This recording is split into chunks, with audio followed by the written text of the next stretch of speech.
Humans still gather around fire, even now. A person lights a candle during a storm and suddenly the room feels calmer. Friends sit silently around a campfire for hours without getting bored. Families build fireplaces in modern homes despite already having central heating. And almost nobody questions this behavior. It feels normal, familiar, human. But here's the strange part. Humans are emotionally attached to fire in a way that goes far beyond survival. People do not stare at refrigerators for relaxation, or air conditioners, or electric heaters. But fire is different. Humans watch flames the way humans watch oceans or rain, almost hypnotically. And that reaction may be ancient. Hundreds of thousands of years ago, darkness meant predators, cold meant death, night meant vulnerability. Then suddenly, there was fire. Warmth appeared inside winter. Light appeared inside darkness. Predators stayed farther away.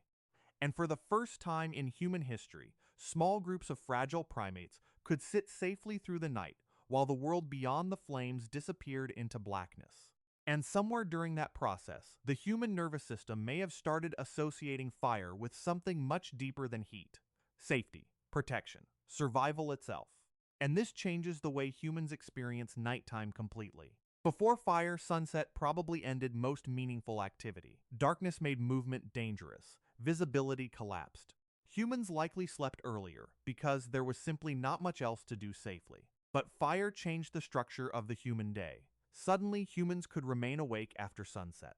And that may sound small, but it was not small at all. Because nighttime around fire created something humans had rarely experienced before: protected social time. Ancient humans could now sit together without actively hunting, fleeing, or gathering food. They could watch faces illuminated by warm light. They could communicate for hours. And over time, something unusual may have happened. Human relationships deepened in the glow of firelight. Stories emerged. Rituals formed. Emotions became shared experiences instead of isolated survival reactions. And this is where things become unsettling. Some scientists believe fire may have helped expand human language itself. Not because flames magically increased intelligence, but because fire created long stretches of nighttime interaction where communication became socially valuable.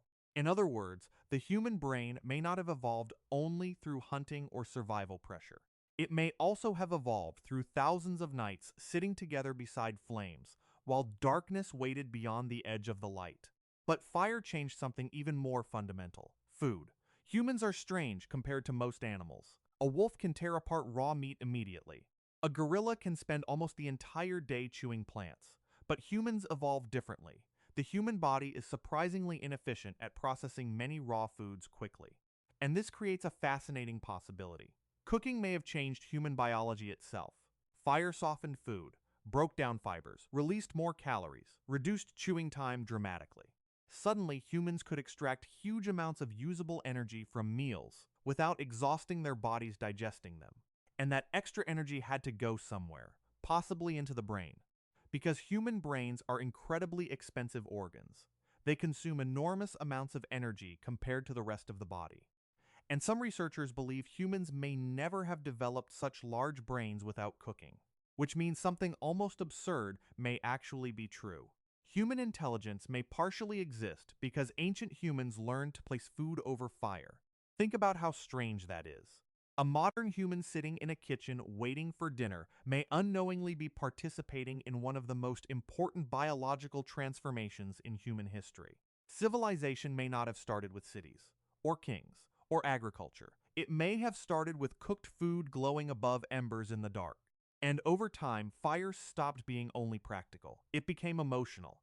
Humans still instinctively gather around warm light during vulnerable moments. Couples talk beneath candlelight. Families sit around fireplaces during storms. Friends open up emotionally beside bonfires late at night. And nobody teaches humans to do this. The behavior appears naturally. Because warmth changes the nervous system. Darkness creates uncertainty. Cold creates stress. But controlled fire reduces both simultaneously. Ancient humans near fire could finally relax enough to lower their vigilance for a while. Their bodies became calmer. Their attention shifted away from survival scanning. And that may explain why humans often become emotionally honest beside fire. The nervous system partially exits threat mode. But here's the strange part. Modern humans still recreate prehistoric emotional conditions constantly without realizing it. Dim lighting, warm colors, close social circles, nighttime conversations. Humans intentionally build environments that psychologically resemble ancient campfires. Even restaurants and cafes do this. Warm orange lighting makes spaces feel safer and more intimate because the human brain evolved around firelight for thousands of generations. And suddenly something ordinary starts feeling strange. A candlelit dinner no longer feels like random culture. It feels ancient, like modern humans unconsciously rebuilding prehistoric emotional environments inside modern civilization.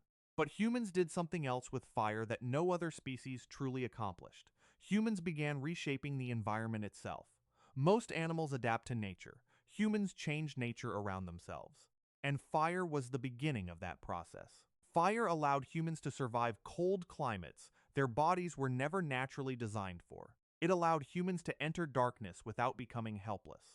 It pushed predators farther away. It cleared forests, hardened tools, cooked food, protected children, and over time, fire became larger than survival technology.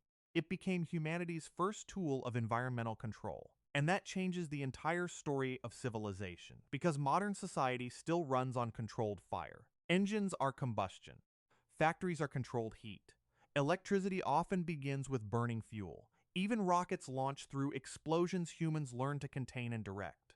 In a strange way, massive glowing cities are still powered by the same ancient force early humans once protected carefully beneath stone circles at night. Civilization did not leave fire behind. Civilization scaled it upward, which creates a strange emotional contradiction. Modern humans often see themselves as completely separate from primitive humans. But the glowing skyline outside a city window may actually be an enormous continuation of the same relationship ancient humans had with fire hundreds of thousands of years ago. And maybe humans never truly left the campfire at all. A person lies awake at night, scrolling through a glowing phone in a dark room. Another falls asleep beside the soft light of a television. Entire cities remain illuminated until morning. Humans still organize themselves around controlled light surrounded by darkness. And emotionally, the pattern feels familiar. Because the modern nervous system still carries ancient expectations. Warmth means safety, light means visibility, nearby humans mean protection. Darkness beyond the glow still triggers uncertainty somewhere deep inside the brain. And this may explain why certain moments feel strangely comforting. Rain outside while sitting near warm light. A fireplace during winter. A dog sleeping nearby while the room glows softly at night.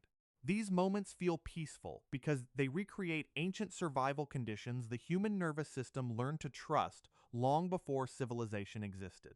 But the final realization is the strangest part of all.